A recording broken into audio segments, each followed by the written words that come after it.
Hola jóvenes, buenos días como siempre. En esta ocasión vamos a continuar con nuestro bloque 1. El tema del bloque 1 se denomina competencias comunicativas. Estamos en el proceso comunicativo y el tema de esta clase va a ser formas de comunicación verbal y no verbal. Tenemos el propósito de la sesión de esta clase. El primero es activar conocimientos previos sobre las distintas formas de comunicación. Recuerden aquí que vimos los elementos de la comunicación, que es el tema que nos ocupa. El otro propósito es conocer las principales formas de comunicación verbal y no verbal, en este caso. Y vamos con el último, que es identificar estas formas en textos seleccionados. Fíjense bien, entonces vamos a recordar lo que vimos la vez pasada. Vamos a conocer cuáles son las principales formas de comunicación, que en este caso son dos, y vamos a identificarlas en algún texto seleccionado. Muy bien.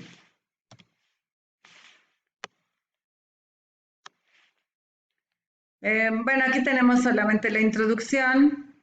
Nos dice que los humanos somos seres sociales por naturaleza y por lo tanto tenemos la necesidad de relacionarlos con los demás y dejar constancia de nuestra existencia. La comunicación adopta múltiples formas. Las más importantes son comunicación verbal y no verbal, que es el tema en que nos ocupa, ¿sí? Entonces, de acuerdo a la época en que vivimos, es muy importante la comunicación verbal y también la no verbal, que es la que utilizamos en muchos aspectos. Iniciamos con la comunicación verbal. La comunicación verbal puede realizarse de dos formas, oral o escrita. La oral es a través de signos orales y palabras habladas. La escrita es por medio de representación gráfica o de signos, y vamos a ver que hay múltiples formas de comunicación oral. Tenemos acá, por ejemplo, los gritos, silbidos, llantos y risas pueden expresar diferentes situaciones anímicas y son una de las formas más primarias de la comunicación. La forma más evolucionada de comunicación oral es el lenguaje articulado, los sonidos que dan lugar a las sílabas, palabras, oraciones con las que nos comunicamos con los demás. Recuerden que en nuestro lenguaje estamos hablando acerca de signos lingüísticos, de palabras, oraciones, letras, onomatopeyas, etc. Las formas de comunicación escrita también son muy variadas y numerosas. Tenemos los ideogramas, los jeroglíficos, los alfabetos, las siglas, los logotipos, etc. Son muy variadas las formas de comunicación escrita. Muy bien. Ahora, vamos con la comunicación no verbal. Aquí nos vemos esta imagen, dice, una imagen vale más que 1000 palabras. En nuestro tiempo cada vez tienen más importancia los sistemas de comunicación no verbal. La comunicación no verbal se realiza a través de multitud de signos de gran variedad, imágenes sensoriales, visuales, auditivas, olfativas, sonidos, gestos, movimientos corporales, etc.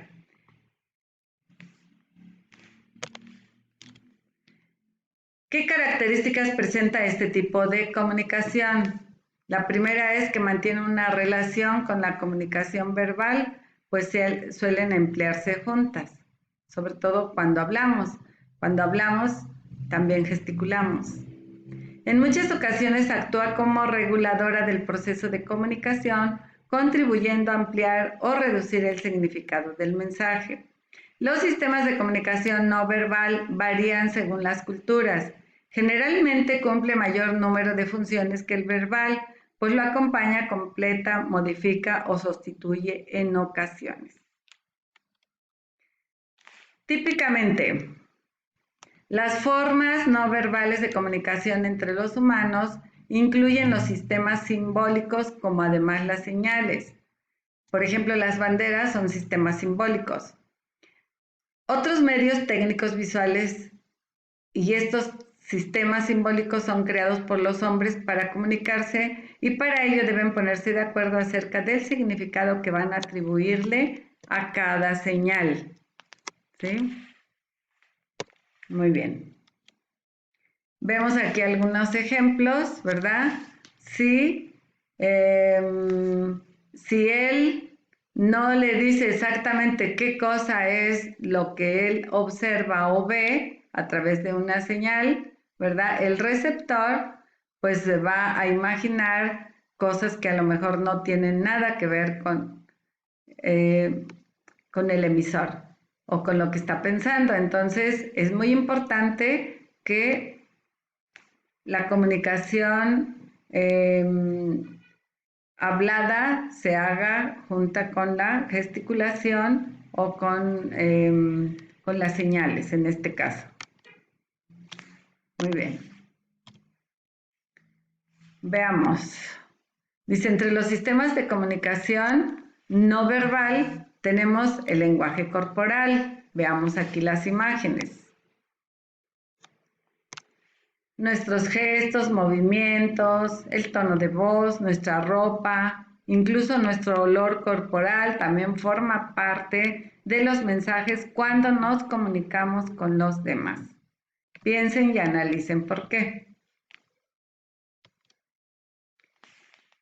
Aquí tenemos algunos ejemplos de expresiones faciales, ¿verdad? Uno representa sorpresa, enojo, asco, tristeza, alegría, miedo.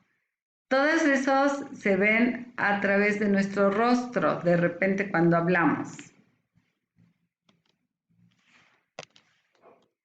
El lenguaje icónico. Fíjense bien, en este tipo de lenguaje se engloban muchas formas de comunicación no verbal. Aquí tenemos como ejemplo el código Morse. Ese es el que utilizamos en el telégrafo. O códigos universales como las sirenas de las patrullas o de la ambulancia, el código Morse, el código Braille que se utiliza para los ciegos, el lenguaje de señas que es el de los sordomudos, códigos semiuniversales, el beso, signos de luto o duelo, códigos particulares o secretos, señales de los árbitros deportivos, o sea, todos esos son códigos, y pertenecen a un lenguaje icónico.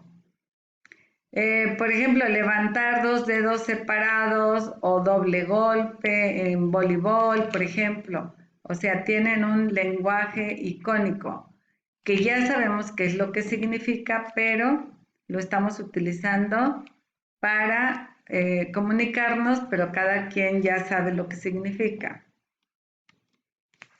Bien. Aquí tenemos algunos ejemplos, por ejemplo, aquí el primero es que estamos de luto, campaña contra el SIDA, cáncer de mama, asociación de víctimas del terrorismo, es este, símbolo de la lucha contra el cambio climático, y cada uno tiene diferente simbología, ¿verdad? Muy bien. La principal característica del lenguaje icónico es que evita el uso de detalles que entorpecen los aspectos narrativos y facilita la comprensión universal de los mensajes. Y bueno, aquí tenemos algunos que son antropomórficos. Antropo significa hombre o humano, mórfico significa forma. Entonces, por la forma en que están aquí las personas tienen una simbología, ¿vale? Bueno, aquí tenemos, dice, una curiosidad. En 1872, Carlos Darwin señaló en su obra que está en inglés y no la sé pronunciar muy bien, pero aquí la vemos, la posibilidad de que los humanos en todos los contextos culturales tienen elementos de expresión que les son comunes con los animales. Y bueno, aquí vemos la imagen, ¿verdad? Y los animales tienen esos elementos de expresión que son comunes, ¿verdad? Con los animales. Quiere decir que nos podemos comunicar de alguna forma con ellos, ¿verdad? Bueno, aquí hay una actividad de finalización, pero bueno, ya tenemos este video que es el que estamos realizando y aquí vamos a ampliar nuestro tema con una tarea que les dejo a través de la plataforma y que vamos a ver de manera más amplia, tratando de investigar a través de nuestro navegador. Les dejo su tarea y con esto damos por terminada esta explicación. Nos vemos en la siguiente sesión.